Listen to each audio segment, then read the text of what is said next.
Hi, everyone, and welcome to today's webinar, Trust, the Non-Negotiable Factor to Team Success, hosted by HRDQU and presented by Dennis and Michelle Reina.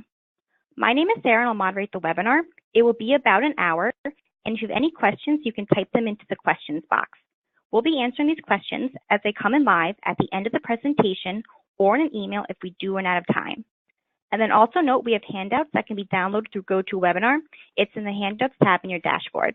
So welcome, Dennis and Michelle, and thank you for joining us today.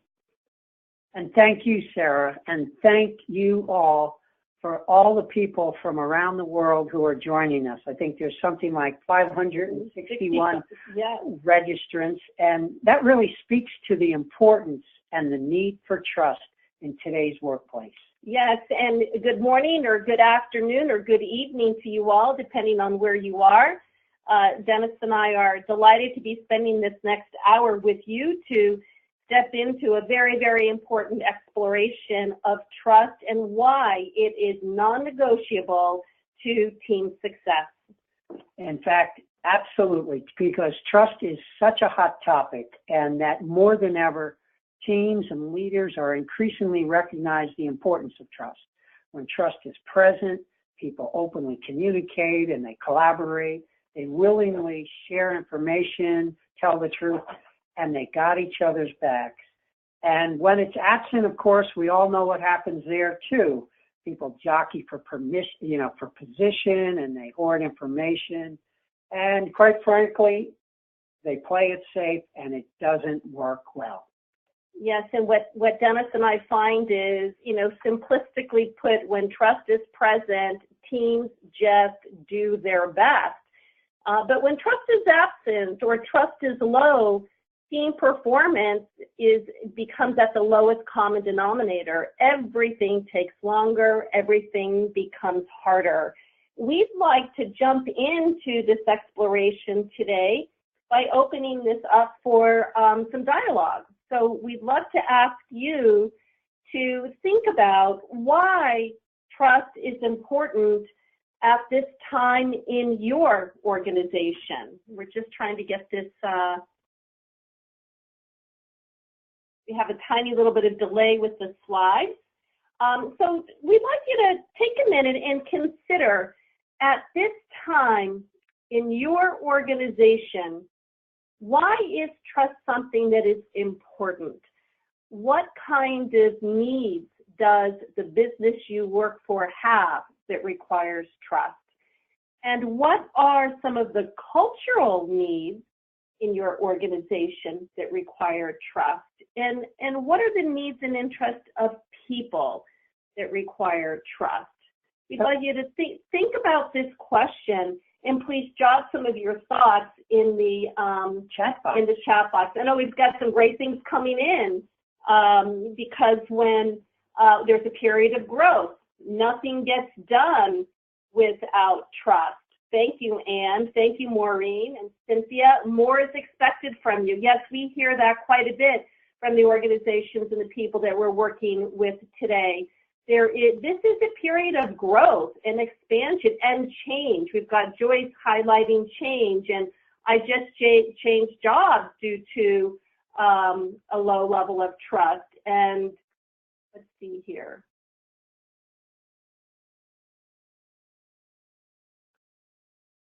Effective leadership, and we're trying to integrate international acquisitions, absolutely.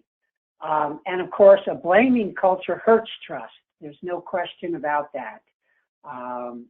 Blame and finger pointing and backbiting are all signs of low trust within an organization. Yes, and trust is so critical to leadership effectiveness and the rampant change that is going on in organizations. And trust is essential to have effective communication. And we all know how essential effective communication is to helping people navigate and manage change.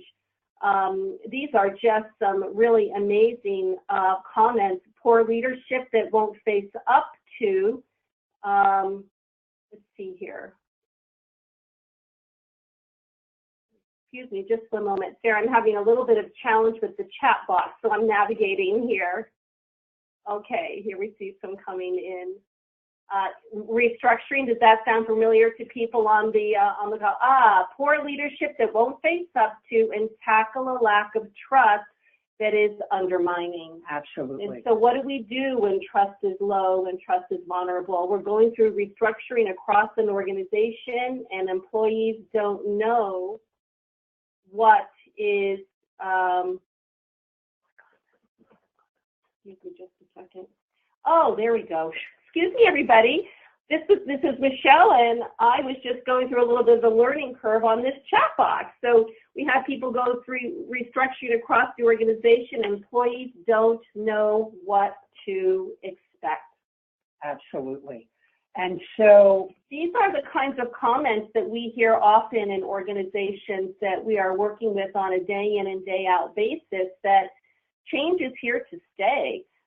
We're not experiencing change some of the time, we're experiencing all of the time. And when there is change, people often don't know what to expect. And when we don't know what to expect, trust can become vulnerable. And we have a comment from Juan, who is highlighting for us that without trust, there is no commitment. Absolutely. And all of your comments, all of your insights and observations, and of course, all of those reflect your lived experience, really reflects a recent study, actually last year, that was conducted by the Journal of Applied Psychology. And out of 112 teams, consisting of 112 independent studies consisting of 7,763 teams, what they found was there is a positive relationship to how much team members trust one another and the achievement of their team goals. And there's also the fact that trust helps the team members focus on their team goals, and the opposite of team trust actually contributes to team members focusing on personal interests. And so trust is an imperative topic. It is clearly, both from a scientific as well as an experiential standpoint, a critical factor to team success. Teams cannot do their best work without it. Absolutely. How does this resonate for people out there in the audience? I think the comments that we've heard would indicate how much it does resonate, particularly the comment that without trust there is no commitment, and people absolutely cannot do their best. This is a topic of trust, is one that Dennis and I had been focusing on very closely for the last 25 years. And trust is so important that we cannot risk making assumptions about trust or look at trust in ways where we're sort of guessing. We need to really know where trust stands. And Dennis and I have been researching this topic for the last 25 years, and we find that we all have been learning and discovering about trust through our own experience. So during the course of our time together, we're going to be introducing you to some of the results of research that we've conducted. We're going to be sharing with you some specific results that teams have produced through trust. We're going to talk about some of the challenges that teams have and solutions to meet those challenges. But the first thing we'd like to do is tap into your experience, because while we have been researching trust for 25 years, everybody on this call has been researching trust through the process of life. So we'd like you to take a moment and consider a relationship with somebody that you are in, or perhaps a team. And this can be, we'd like you to think about a relationship with an individual or a team when trust was high. And this might be an experience from your past or from your present, and it may be a personal experience or a professional experience. But first think about what made trust in that relationship high. What behaviors were present in that relationship? What actions did that person take? What behaviors did they demonstrate that earned then your trustworthiness? Please take a moment and reflect on that question and share your responses in the chat box, please.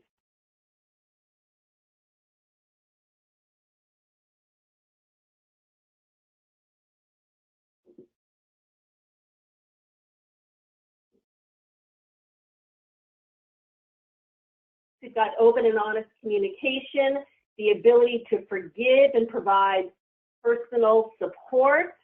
They've got our back.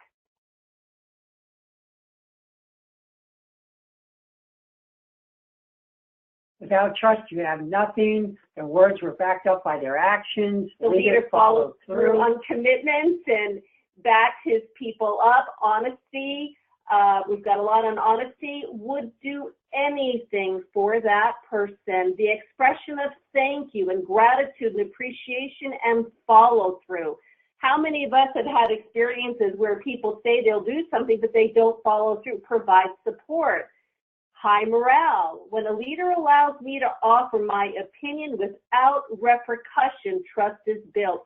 Someone who listens, who follows through on commitments. A personal relationship that involves integrity and honesty and a genuine desire to work together through a common goal. Consistency, follow through, lack of judgment. Don't we find that, Dennis, that trust is really built when we suspend judgment? We don't criticize one another. Instead, we extend compassion and have a sense of humor.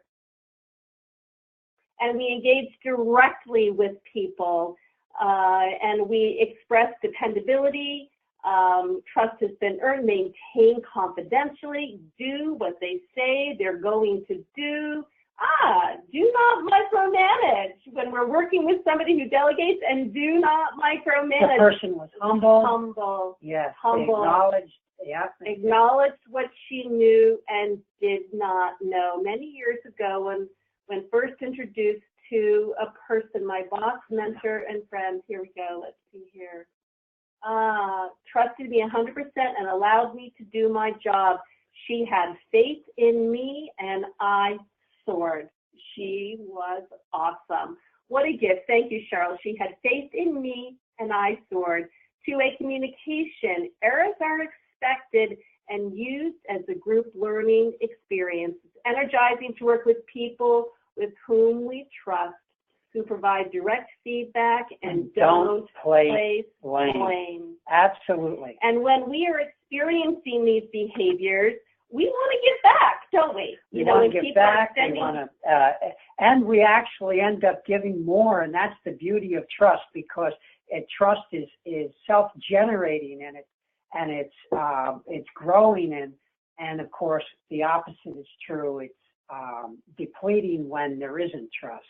In these comments in the chat box really do help to illustrate that when we are trusting of other people, we do have the room and the freedom to stay focused and to bring our best selves forward. And when we trust in those and they trust in us, there's faith and belief in what we can do and where we can go. Yes. And in all relationships, what Dennis and I have found that in our lived experiences, that there are times when trust will be high, and there may be times when trust may be low. And for us to discover trust and learn about trust in a more complete, full way, it is important that we explore both sides of trust, the highs and the lows. So now we'd like you to turn to an experience in your life when trust was low.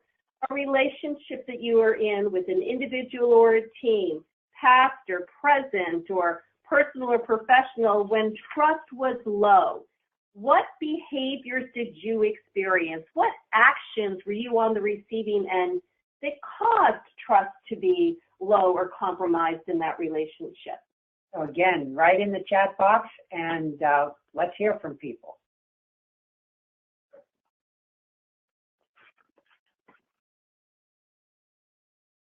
Low trust, sniping, backstabbing, apprehensive to interact, undermining, no follow through. A person who is suspicious of every action, somebody who's checking in.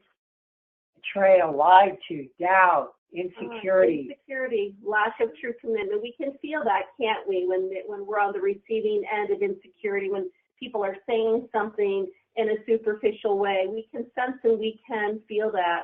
Throwing under the bus to my superiors. Things were done to me, not with my input or my, concern. Never knew when to believe my supervisor. Questioning intentions. And there's the key word, intentions, is when we're not clear our intentions, or when intentions are not sound and in the best interest of others, trust can become vulnerable. When trust is low, I do not speak up as I should. Right. I think that's the case for everybody. Yeah, it's not safe. It's not safe. A colleague who talked negatively about me. How many of us on this call have been talked about behind our back? When Dennis and I share with you some of the research from hundreds of teams, you'll discover that gossiping and backbiting is the #1 behavior that breaks trust in teams. When a prior manager said she would do all she could to help me grow, and she did the opposite each time with a smile, and I left. Yeah. What a loss, too. Lost because all the way around. Criticism versus support. It produces higher levels of stress, minimal communication, concerns going forward. I couldn't advocate for this person's innovation. No. There's the impact when trust is compromised. You place blame, harder to acknowledge mistakes, hidden agendas. Oh, Dennis, this is one we've heard many times. Someone taking credit for the work that you have done. Yeah. We personally can relate to that. Lots of negative feedback with little acknowledgement of hard work and success. So when we hear about the negative, that lack of appreciation and gratitude, and a manager who's very control oriented and didn't allow me to do my job, he was actually threatened by my ability. These are just so insightful. And very powerful, too. There's a lot of energy about trust. It's high producing, it's high energy producing, but there's also a lot of energy about betrayal, and it's so negatively producing. Absolutely. And in fact, we're going to bring this closer to home even more so with you, because we're going to do a poll now, and we'd like you to think about a team that you're currently a part of. Think about a team that you're currently a part of, and how would you rate the level of trust within your team? How would you rate the level of trust? So 4 is high, 3 is moderate, 2 is low, 1 is very low. So how would you rate the level of trust within your team? Select one of the 4.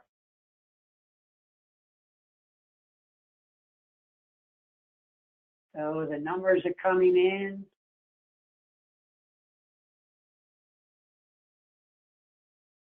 42, 44. Okay, they're still coming in. They're coming in, absolutely. Yeah, we have up to 48% voted, 49, 50, okay, yep. Okay. 51. Still in progress. It's interesting. What's emerging is the percentage of low and the percentage of high are relatively the same. Yeah. The low is winning out just by a hair. So we have 53% voted. The poll has closed. The poll has closed, and this is how it shakes out. 26% rated 4 or high. 35% of you rated 3 or moderate. 30% rated 2 or low, and 9% rated very low. God bless you. All right. Well, again, this is the power of trust, and how, from where we sit, how we see it.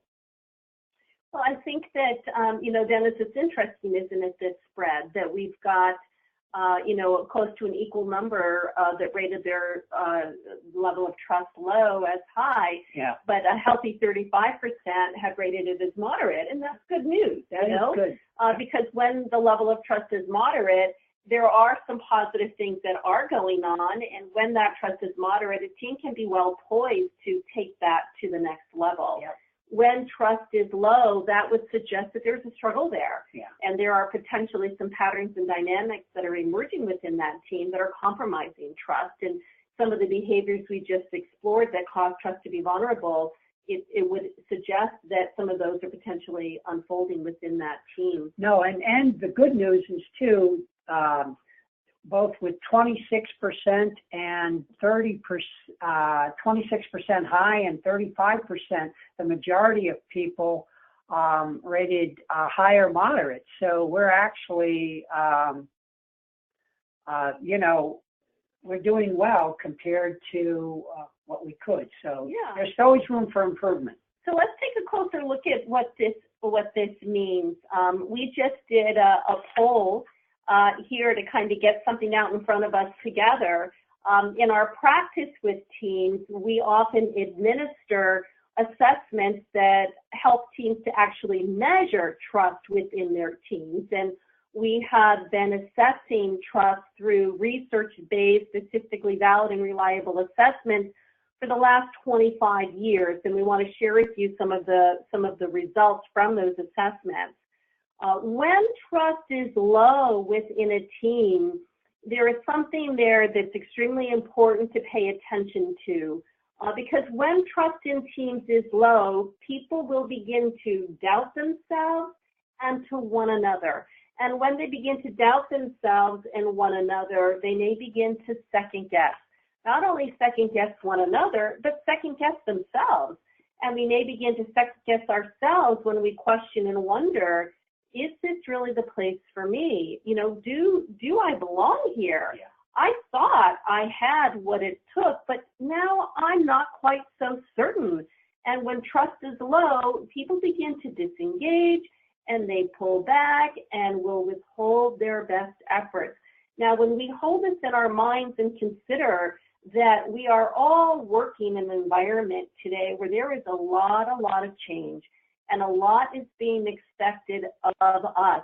It's very difficult for people to have the level of confidence to step into change and to be a part of co-creating and paving a path forward when they are working in a low trust environment. Absolutely. In fact, change is the real test of trust. And it's a real challenge, even in the best of circumstances. Trust takes a hit. So when trust is low in teams, it cannot be ignored because when trust is low, people are operating at the lowest level of their capability and the potential begins to be diminished. Let's take a look at what happens when trust is high. When trust is high, people are proud to be part of their team. They do their best work. They collaborate. They communicate. They got each other's back. They're confident in commitment. They think out of the box. They feel safe. They tap into their creativity and innovate. And innovate. And yes, people can still feel vulnerable about change and have some anxiety about the uncertainty, what is unknown, that landscape of ambiguity, but they step into it together because they know they have one another's back. They're giving and receiving support. When there's change, there is the unknown, there is uncertainty, there is ambiguity, and it is the toughest call for trust, to trust the unknown, to step into and trust ambiguity. But when people are behaving in ways that are trustworthy, they're able to lean on one another and step into that ambiguity because they know they're supported and they feel safe and they look out for one another and help one another and have each other's back. Absolutely. They do. And I want to underscore that they do feel safe. And they feel safe to go the extra mile. In fact, to deliver on desired business results. They feel safe to do what is needed and necessary. And it's essential because every single day, no matter where any of us goes to work, there's one core truth, that the work that we are engaged in, regardless of the nature of our business, the size or shape or form of our business, everything that we do to get work done is really through people working with one another. Business is conducted through relationships, and trust is the foundation of healthy relationships that actually produce results for that business. In all organizations, there are business needs, and in our roles and our responsibilities in the organizations that we work for, we all have a responsibility to produce results for our business. We are all there to look out for the highest best interest of the performance of our business. Yet, there is the human dimension. There are people who are producing those results, people who are conducting and engaged in business with one another. And people have a need to connect. Around the world, people are starving to connect and have healthy relationships with one another. Trust is the ingredient that builds the bridge between those business needs for results and the human need for connection. So why do teams turn to trust building? Let's do a high-level review of some of the themes that emerge and why teams are turning to trust building. There are the business needs to fire off cylinders, to drive growth and expansion, and the business need for efficiency and effectiveness, and to not just learn how to manage change, but to accelerate change and to strengthen the return on investment, the health of that bottom line. There are the cultural needs to deepen engagement and to support people to break down silos. This is something that leaders and team members talk with us with a high degree of frequency. It's not enough for a team to work well within the confines of the team. There's a need to break down those silos and work across those functional teams and to foster collaboration and expanded teamwork, and that cultural need to learn how to embrace and manage change and increase not just the effectiveness of the team, but increase the quality of experience that people have and the joy and satisfaction that comes from those high team environments. And the people need, the human need that we all have to forge connection and to feel care and appreciation for one another, to care for others and to be cared for in return, and to know that what we do every day makes a difference. It makes a difference, and that we are contributing to that difference. Trust makes that good work possible. Trust makes that difference we all want to make possible.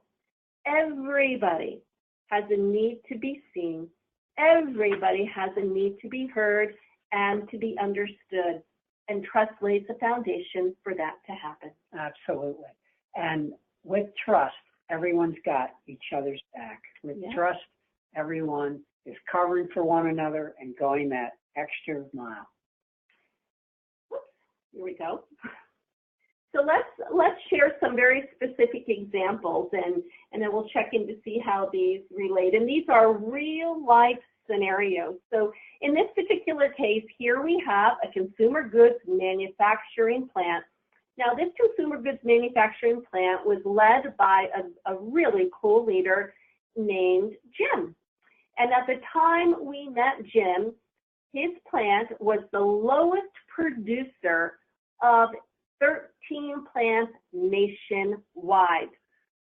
The leader of this plant, Jim, he values people and he values relationships, yet his people didn't know it. They experienced him as being focused singularly on the bottom line. They did not experience that he cared about them. They felt he was singularly focused on business and results. And in return, people began to stop caring.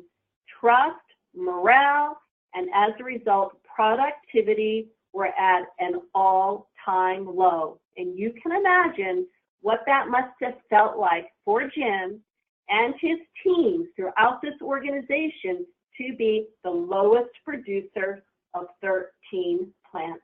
Yeah, absolutely. And then there's the CFO, Randy, of a financial services firm who was handpicked by the board to lead this organization through major change. The challenges Randy faced were insurmountable. Engagement scores were down for the third consecutive year in a row, and a $30 million initiative was both behind schedule and over budget.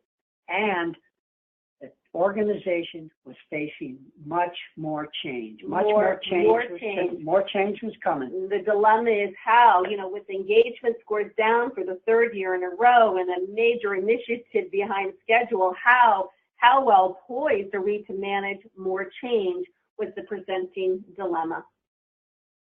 And then a third issue was the operations team of a global airline, and they were struggling. This was the senior leadership team of a global airline, and the IT systems integration project that they were leading company-wide was stalled. And team members were very talented, they were very skilled, they were very knowledgeable, but they were not aligned and they were not working together. And as a result, the project and deliverables were struggling. So what Dennis and I have just shared with you are three very specific scenarios that represent real life teams and real life organizations and what they were experiencing and facing as the need for trust. Over the last many years, we have found that there are some common themes and patterns surrounding the need for trust, and they're reflected in those scenarios. There's the need for deepening of engagement, which takes trust. The fostering of collaboration and teamwork, this takes trust. Adjusting to growth and driving change and deepening leadership effectiveness are the things that are paramount to organizations today, and they take trust. Let's check in with the people here, Dennis, on this call and see how pertinent and relevant these are in their organizations and what's most pressing. So Sarah, we're going to turn to another poll to kind of get a pulse on what are the most pressing trust-related needs in your organization at this time. You see the four primary categories, and please select and let us know what is most pressing. And we've got the poll in progress. Very interesting. Yeah, very. What's emerging. We're all going to see the results very shortly. Oh, we've got leadership effectiveness is getting a lot of selection. A lot of votes there. Surprising too. I mean, obviously deepening engagement is important. Fostering collaboration is important. Driving change, but leadership effectiveness. Yeah. 47, 48, 49, 50%. Nip and tuck, deepening engagement and fostering collaboration are very close with one another. It's interesting. We've had a lot of talk around change, but actually that's getting the least amount of votes. Yes, that exactly. Adjusting to growth. Yeah, we at 53%, 54%. We're having. And the polls are still coming in. They're still coming in. We're close. But, again, leadership effectiveness is clearly a front runner at 37, 38%, with 56% of the audience voting. Next, followed by deepening engagement, and then 20% fostering collaboration. It's no surprise, Dennis, to see how many votes leadership effectiveness has received. Here we've got it. Look at this. There we go. Engagement 22%, collaboration 19%, change 13%. Well, leaders do have a dramatic influence on the health of culture. It does not, leaders set the tone for culture and set the pace for trust. They don't have 100% responsibility because trust begins with each and every one of us, but they do have a dramatic influence and a big piece of responsibility. So here we've got, an indication of what are the most pressing trust-related needs at this time. Now let's step more deeply into our exploration of what does it take? What does it take to foster this environment of trust that is so essential at this time?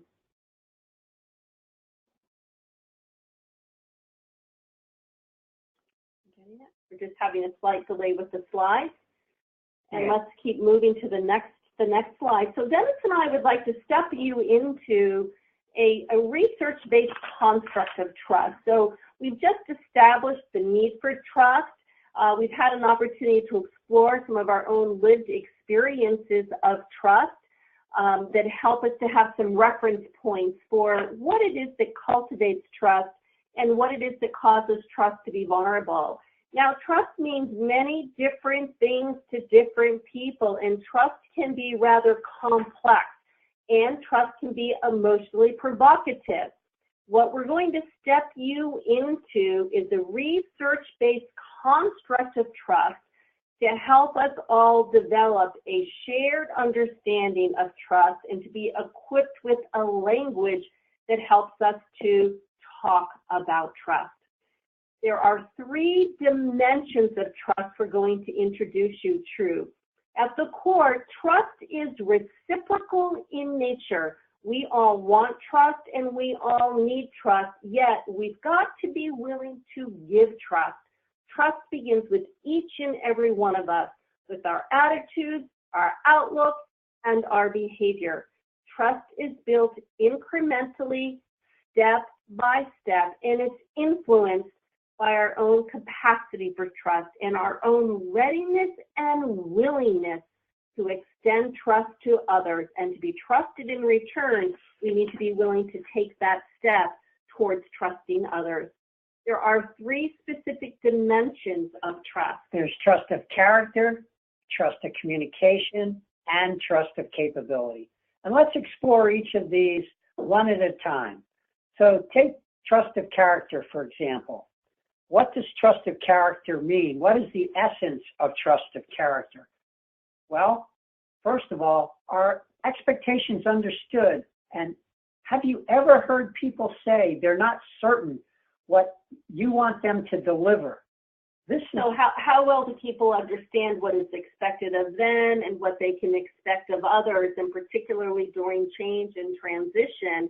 Do we hear people talk about the uncertainty of what is expected of them and what they can expect in return? Right. And what are the behaviors that really what does it look like? Yeah, what's it look like? What are the behaviors that illustrate what trust of character is about? As Michelle said, people know what's expected of them. They can rely on and depend upon their teammates, and they have confidence and commitment, and they care. They got each other's back, and they have each other's best interest in mind, and they see their teammates walking their talk, doing what they say they're going to do, delivering as promised. Yeah, teammates don't just talk about collaboration or talk about team spirit or talk about trust. They actually live it and demonstrate it and walk it and do it. And what are the behaviors that teams practice that builds this trust of character that can become so innate within that team? So some of the behaviors that fall under trust of character is, again, managing expectations, making the implicit explicit, establishing boundaries, making sure that the roles and responsibilities are clearly laid out, and that people understand the purpose of a team.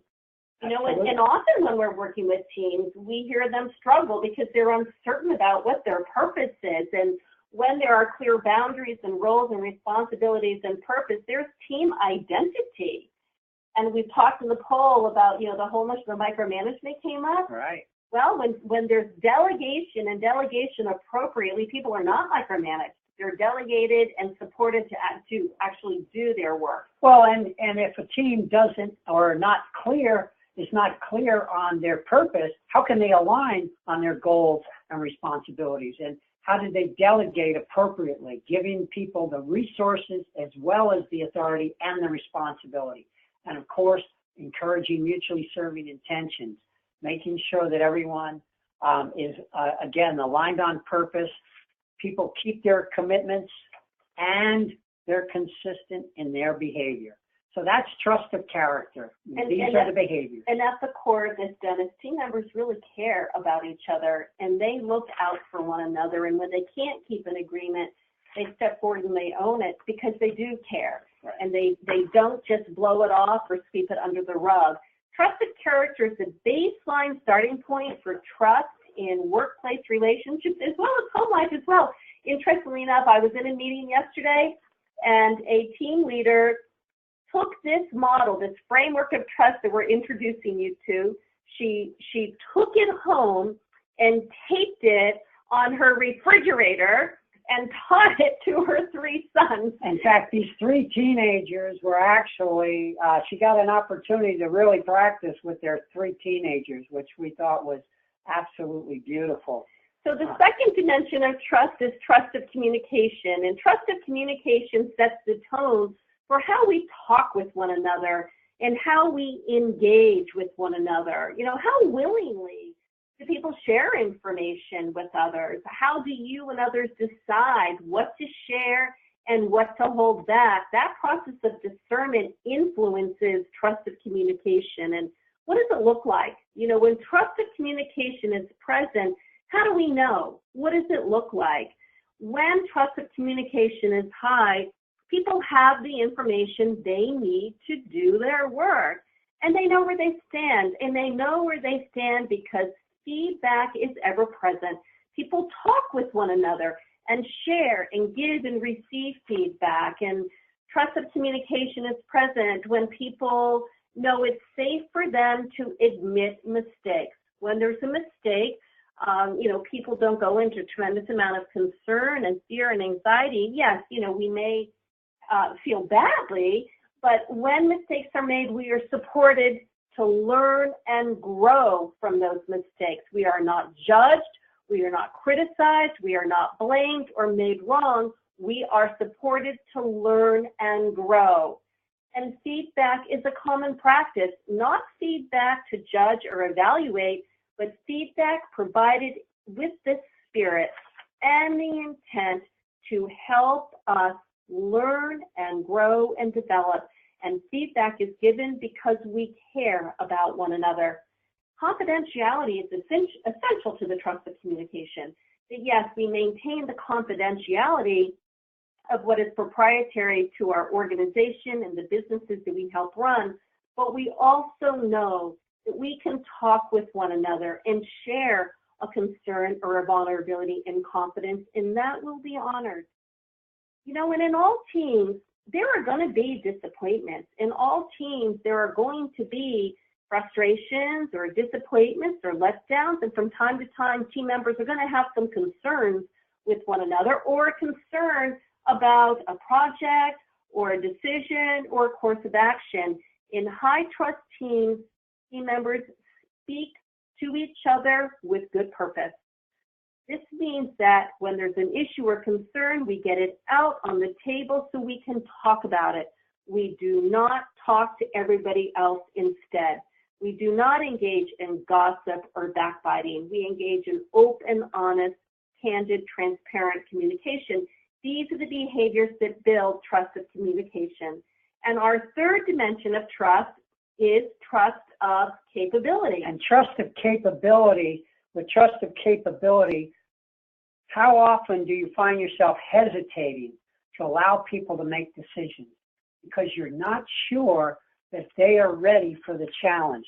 The essence of trust of capability is about allowing people and leveraging their skills and abilities, assuming mutual accountability for results, and of course, collectively learning, growing, and stretching with one another.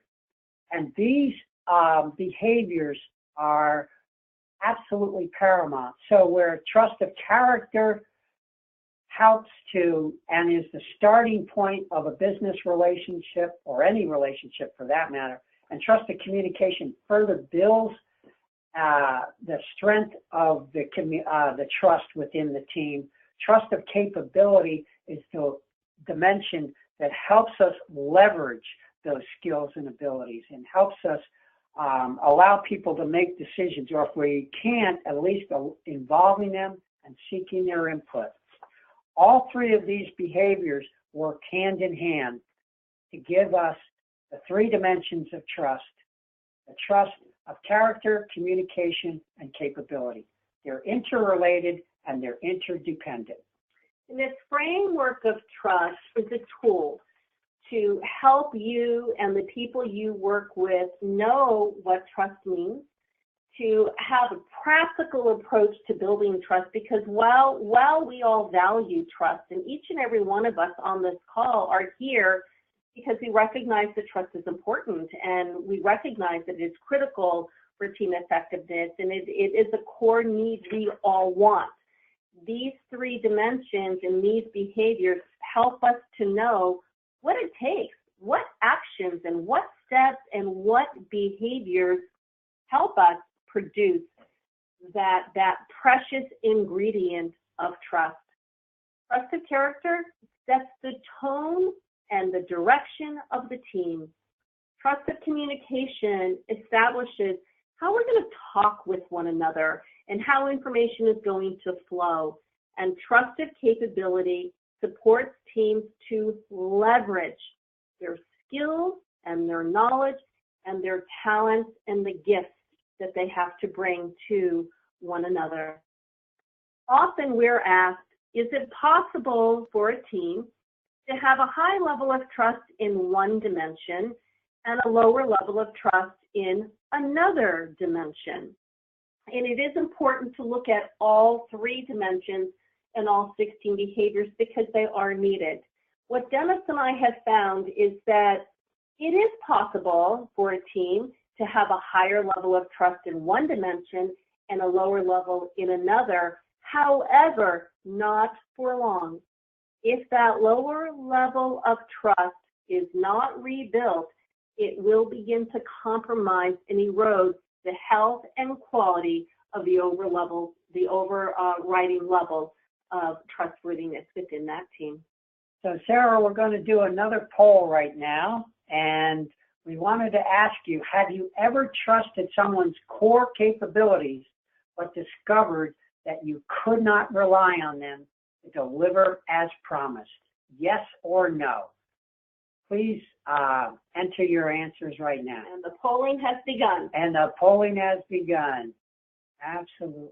Well, we're coming right there. Wow, this is a really quick one here. Okay. Oh, wow, this is high. Yeah, very high. Okay. So with 50% vote, they're still coming. Right now, we're tracking at 95% have said yes, and 5% have said no, and the poll is still open.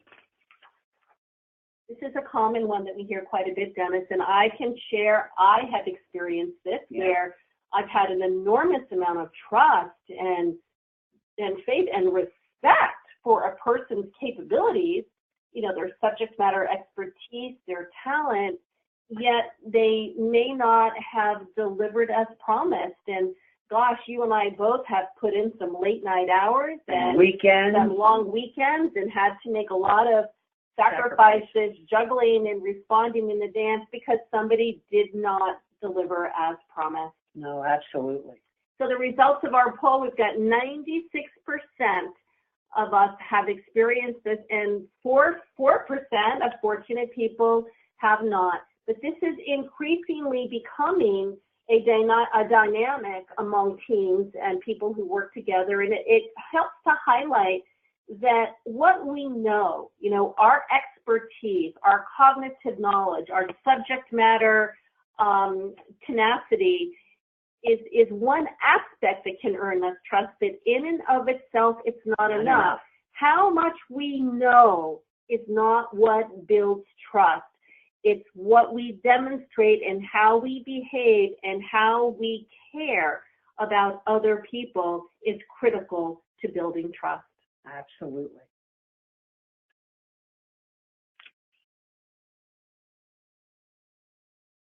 And we're just having a slight delay. So let's take a look at what are some of the results. Because when teams go to work on trust, and trust requires effort. Trust does not get built all by itself. It requires a level of awareness of how we are showing up and how are we behaving. And it requires attention and effort on the behalf of all of us. So let's take a look at what are some of the results that teams have produced by going to work on trust together. A little while ago, we talked with you about Jim, the head of a manufacturing plant that was the lowest producer of 13 plants nationwide. To his credit, Jim went to work in becoming more aware of his own behavior.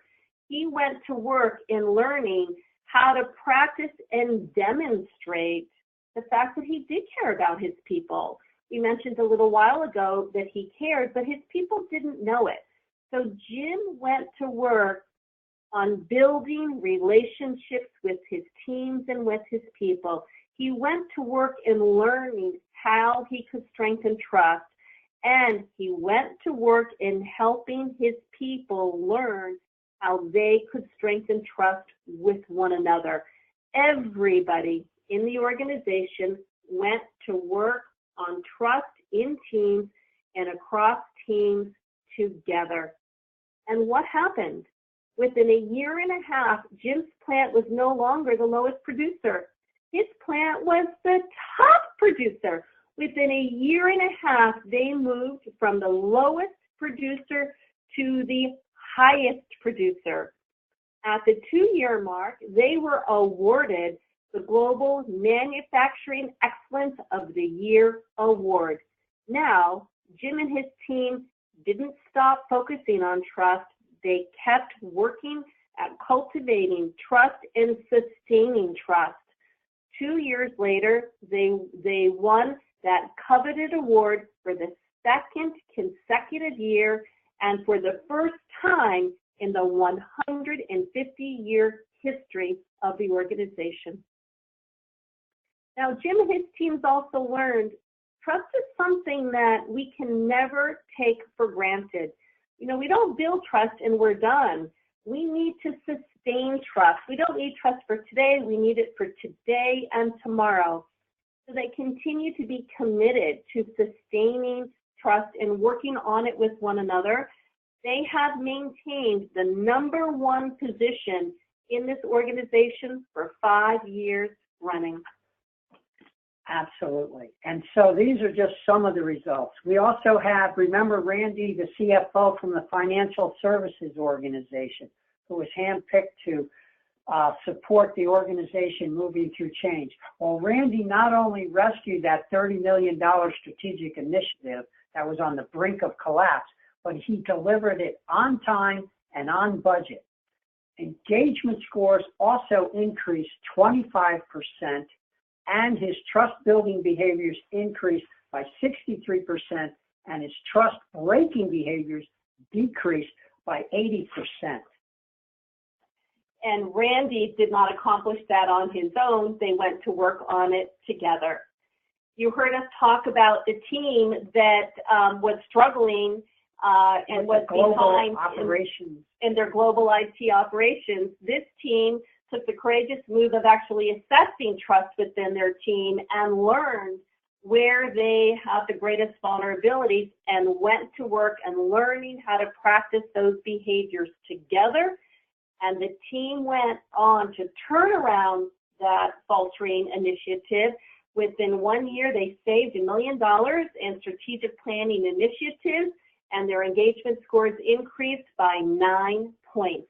So these results help us to see that trust is not just a nice thing to have, it's an absolutely essential thing to have, and what teams can make happen and what's possible when they go to work on building trust together. Here are some of the qualitative aspects that people mention regarding the building of trust within their organization, that they're dealing more directly versus behind their backs, et cetera, et cetera. You can see them, you can read them. And Dennis, that it's made a difference in their personal life, because what we experience at work influences the quality of our home life as well. And when we go to work on trust at work, it helps us go to work on trust at home. So what are teams likely to experience as they begin to build trust within their organization? What we'd like to share with you is some of our own research here at Reina, and these are the top 5 areas that teams struggle with: addressing breaches of trust directly with individuals involved, speaking directly to a person with whom we have an issue of concern, avoiding gossip, or participating in unfair criticism about other people. Over 300 teams, Dennis. So these are some themes and some trends that we see emerging of where teams tend to struggle. And so we'd like to actually ask you, we're going to have another poll now, and we'd like to ask you, where do you struggle the most? In your team. Addressing those. So here we go. Let's start to see where people speaking directly with the individual involved. Yeah. Our poll is open and the responses are coming in.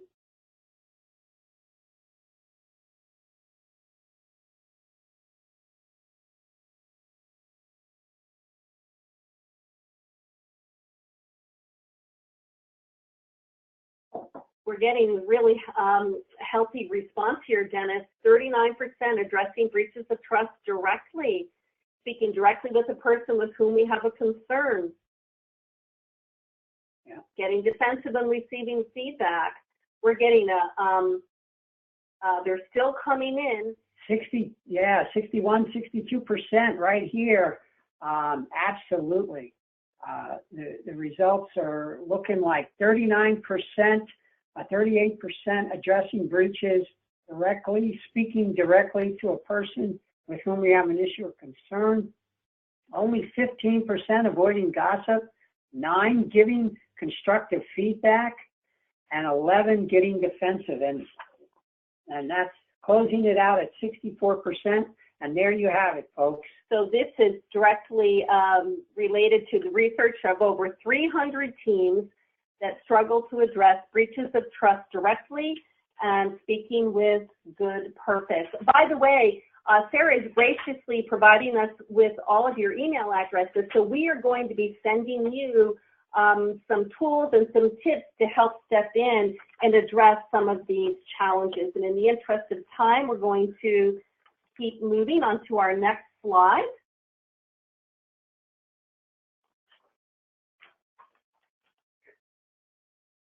And here are some examples of trends in what helps teams have a healthy foundation of trust. So with over 300 teams, these are the behaviors that are contributing to them having healthy levels of trust. And you'll notice that there are things teams don't do to strengthen trust, such as do not deceive one another, do not intentionally sabotage one another. So when we do not engage in these self-serving behaviors, we're actually supporting a healthy level of trust. And it really speaks to that trust is built by what we do and what we don't do, and what we don't do or what we do do.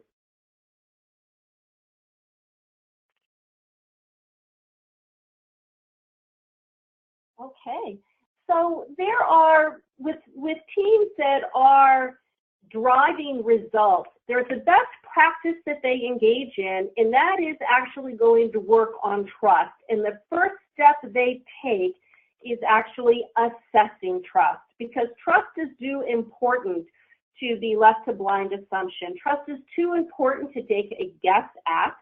So teams that are producing results and generating high levels of trust within their culture, they take the guesswork out. They go to work in knowing where trust stands and engage in team trust assessment that actually helps them to know what they are doing already to build trust and where there are pockets of vulnerability, and to hone in on and pinpoint what specific actions they can take to strengthen trust. And as a result, they will produce game-changing shifts within their team and within their business. Our organization has a suite of trust assessments, one of which is a team trust assessment. We are going to send you a research report that highlights for you steps that teams have taken to engage in those assessments and what they have been able to accomplish as a result. We take steps. Trust is so important that we take steps to help you engage in strengthening trust and teach you how to build trust within your team. We'd like to thank you all very much for joining us. We will be responding to questions in writing, and we will be sending you some additional information following this call and equipping you with a recently released research report on why trust is critical to teams. Thank you so much. Take care. All right, thank you so much. And like Michelle said, we will be sending out those answered questions probably about mid next week. So just keep going, submit those into the questions box. And just for attending today real quick, we're offering a 10% off your next order at hrdqstore.com. So go ahead and check that out. And Dennis and Michelle, would you just like to add any more final thoughts before I just go ahead and close up then? We'd like to thank everybody for joining us, and thank you, Sarah, for hosting today's call, and thank you for providing us with people's emails information so we can follow up and equip them with some things that will support them to take trust to the next level in their teams. All right, wonderful. Thank you again. And everybody on the line, we appreciate your time, and we hope you found today's webinar informative. Thanks.